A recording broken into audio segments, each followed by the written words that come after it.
सत्यवादिनः सुरभिनोमुखाकरप्रणा आजोविंशिकोरिषतो श्रीचौडेश्वरी देवताभ्यो नमः।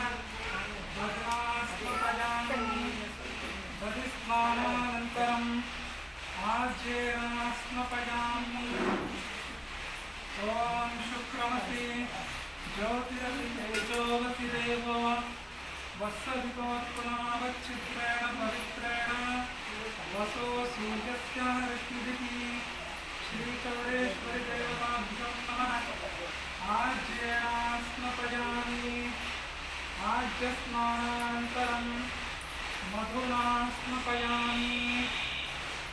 ॐ मधोमानावृतायते मधुक्षरन्ति सिन्धवः माधुरीर्मस्तोषधीः मधुनक्तं तोषति मधुमत्पार्थिवं व्रजः मधुभ्रवरस्तनः पिताः मधुमात्मा वनस्पतेर्मधुमागुणस्तु सूर्यः माधुर्गावो भवन्तु नः।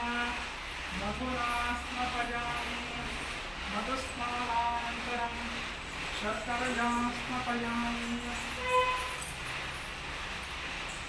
ॐ स्वादस्पतिजाय जग्महे स्वाधुरिन्द्राय सहवीतुनामे स्वाधुर्मित्राय वरुणाय वायवे बृहस्पतये मधुपादाभ्यः श्रीचौडेश्वरी देवताभ्यो नमः।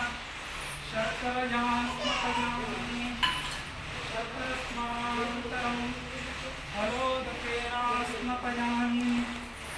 ॐ या फलनीया अफला पुष्पादपुष्पैः बृहस्पते प्रसूतास्थान मुञ्चत्वरंहसः श्रीचौडेश्वरी देवताभ्यो नमः।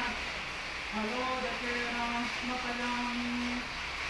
ॐ या फलनीया अफला पुष्पादपुष्पैः बृहस्पते प्रसूतास्थान